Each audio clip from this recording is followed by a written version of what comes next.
Nos mamans, elles sont sacrées. Les gars sont partis avec mon argent. Voilà, je me suis fait racketter, je me suis fait braquer, puisque les gars, on est à la fin de l'année et ils sont partout, on ne sait pas là où on met les pieds. Bon, tout le monde sait sur la chaîne YouTube que je suis un créateur de contenu. De cela, mon travail professionnel est que je suis un photographe, monteur clip et graphiste. Donc, dans cela, Dieu m'a fait grâce que récemment, j'ai eu un petit événement quelque part dans un village. Il s'agit de la dot d'un grand frère et je suis allé pour couvrir quoi l'événement. Alors, il est temps de rendre le travail. Il s'agit des vidéos et des photos. Tout le monde le sait, en Afrique, ce que les gens aiment, c'est quand on tire leurs photos d'événements pour faire un album. Donc, il est temps que je vais tirer les photos. Et aujourd'hui, le 2 décembre, il s'agit de samedi. Voilà, et je tourne la vidéo le même jour. Les gars, c'est quelque chose de ouf. Je prends la moto, je fais quelques essais avec mon père. Voilà la moto qui prend, voilà la moto qui marche, le moteur qui répond. Je fais quelques tests dans le quartier et tout, la moto répond. Et le temps de quitter pour aller au laboratoire pour tirer mes photos, ma moto refuse de prendre. Aïe, c'est quoi ça? La moto que je viens de conduire maintenant, pourquoi la moto refuse de prendre? Dans les patients, je me suis énervé et j'ai laissé la moto, j'ai garé la moto. Je me suis dit quoi, c'est quoi mais ces choses? Je vais prendre ma route, je vais juste prendre un transport en commun, pourquoi pas un taxi, je vais prendre un taxi comme ça ou bien une moto pour aller au laboratoire pour tirer mes photos. Alors, bizarrement, sur la route, je quitte de mon quartier jusqu'à la station, j'ai pas trouvé de voiture. C'est quoi? C'est un peu bizarre cela. Alors sur la route, je vois une voiture de loin qui est en train de chercher quoi des passagers. Je me suis dit ok, bon, pour aller au laboratoire, il faut que je prenne quoi la voiture. Et bon, je rentre quoi dans cette voiture, je rentre dans la voiture, déjà l'ambiance de la voiture est extrêmement bizarre. L'ambiance de la voiture est extrêmement bizarre et puis je rentre quoi, on me place au devant avec un vieux père qui me serrait de ouf. Bon, je me dis, je prends souvent les transports en commun mais on reste devant mais on n'est pas aussi sérieux qu'aujourd'hui. C'est quoi mais qui se passe? Je ne comprenais rien. Et puis il y avait quoi du bazar, le conducteur qui parlait en désordre comme ça. Et puis bon, le calme qui revient et puis quelques mètres.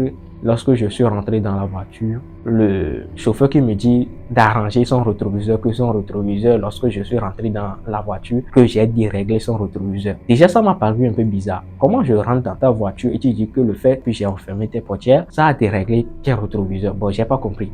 Donc, le chauffeur m'a demandé d'arranger quoi, ses rétroviseurs. Alors, avant de me demander d'arranger son rétroviseur, comme on est deux sur une place qui est justement fait pour qu'une seule personne reste sur cette place-là. Alors, le chauffeur m'a demandé de prendre ma main gauche et de faire quoi, disons, de faire un peu la collade à celui qui est à côté de moi. Disons que cette main-là, on m'a confisqué quoi, cette main-là, je peux plus bouger cette main, c'est en haut comme ça. Et puis, le chauffeur me demande quoi de régler quoi son rétroviseur. Alors, comme un petit gentil, je me suis dit que bon, on est dans la voiture, on ne sait pas qui va venir par derrière pour nous cogner, donc je vais ranger le rétroviseur. Et lorsque je rangeais le rétroviseur, il y avait du bazar. Le chauffeur qui parlait comme ça. Non, pousse ça devant, non, reviens, pousse ça d'un peu derrière, pousse ça de côté, Tout ce temps-là, je poussais ça, j'avais laissé quoi, mon sac qui était rempli de pognon, l'argent des gens que je devais prendre pour faire quoi, les tirages de photos, c'est pas une petite somme, les gars. L'argent des gens était dans mon sac, qui était devant moi comme ça, sur ma cuisse, que j'étais déjà serré. J'étais comme ça, on m'a confisqué les deux mains, j'étais comme ça, en train de quoi, en train de bouger le rétroviseur de quelqu'un. Ouais, faut me pousser ça comme ça, en haut un peu, bon, et puis j'étais concentré sur quoi, sur le fait de ranger quoi, le rétroviseur du chauffeur, et j'ai oublié carrément que j'avais un sac sur moi et que je devais protéger mon sac qui contient de l'amour là. Et dans tout ce temps-là, il y avait quoi, les missionnaires derrière moi qui exerçaient leur mission sur mon sac, les gars. C'était une dinguerie. Si j'arrange ça, le vieux père qui est à côté de moi repousse encore pour que ça soit, disons, un peu bizarre. Et puis, on a discuté sur le rétroviseur là, ça, disons, environ 1 minute 30 ou bien 2 minutes comme ça. Pendant ce temps, moi, j'étais concentré sur le rétroviseur. Eux qui sont derrière étaient concentrés sur mon sac. Les gars, c'était ouf, quoi. Et puis, lorsqu'on a fait affaire de rétroviseur là, disons à 200 mètres comme ça, et puis le gars, le vieux père qui est à côté de moi qui dit que lui, il est tellement serré dans la voiture que comment on peut nous laisser dessus une place et une place qui est dédiée pour une seule personne, pourquoi on va nous insérer nous deux là-bas que lui il est fatigué. Ah, vous savez que la place est faite pour une seule personne, mais vous nous avez serré nous deux là-bas. Pourquoi maintenant vous êtes en train de dire que je dois et la place est trop serrée pour vous? Donc le vieux père a fait sa demande. Et puis le chauffeur qui me demande, et mon gars, faut sortir de la voiture. Il y a une autre voiture qui est derrière, une voiture rouge qui est derrière. Je me suis dit, oh, comment il y a une voiture rouge qui est derrière? Je sors de la voiture pour voir si vraiment il y a une voiture rouge. Les gars, je ferme la portière, il n'y a pas de voiture rouge qui est aux alentours. Aux alentours. Je me suis dit, oh, comment lui me faire sortir qu'il y a une voiture rouge qui va me prendre que de rentrer chez l'autre là-bas et puis il n'y a pas de voiture rouge. Et puis le gars, lorsque moi je faisais mes blablabla pour voir si est-ce que vraiment il y a une voiture rouge, eux ils sont partis.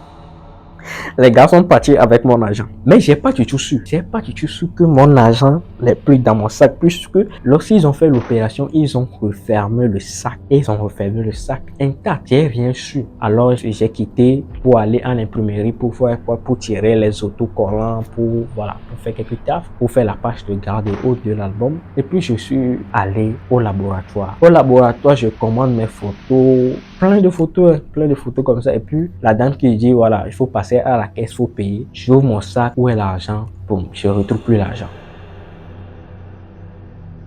Ah, comment je vais faire maintenant pour payer la dame-ci là? Gloire à Dieu, j'avais caché de l'argent quelque part dans mon sac là, il y a de cela quelques jours, quelques semaines. Et grâce à cet argent que j'ai caché, j'ai pu payer quoi? Les photos du laboratoire. Et là, je me suis remis en question. Où est passé cet argent? J'ai fait, disons, on m'a tiré la photo, je suis resté au laboratoire pendant plus d'une heure en train de chercher mon argent dans mon sac. Comment moi-même j'ai mis mon argent dans mon sac, mais je ne retrouve plus l'argent. Et je suis en train de me refaire les films, comment l'argent peut se perdre, la façon dont moi, avec ma mère, on s'est discuté. Bon, on pas se discuter comme querelle, bon, on discutait par rapport à mon sac, comment j'ai mis l'argent dedans, est-ce que quelqu'un ne va pas me voler, puisque moi, avec ma mère, on a parlé du vol avant que je ne quitte de la maison. Les gars, nos mamans, elles sont sacrées. Nos mamans, elles sont sacrées. Puisque lorsque je quittais la maison, ma mère m'avait dit que ton sac là, est-ce que c'est un sac adéquat pour toi?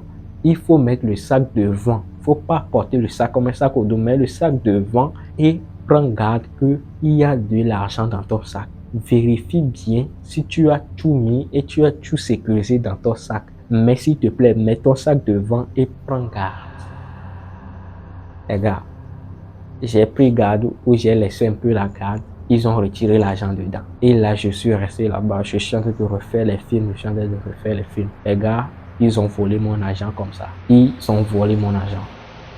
Justement pour vous dire que les gars, soyez prudents ces derniers temps-ci dans les transports en commun. Je sais pas comment j'ai raconté l'histoire, mais soyez prudents dans les transports en commun ces fêtes d'année. Puisque les taxis et autres là, ils sont nombreux. Ils sont là juste pour nous raqueter.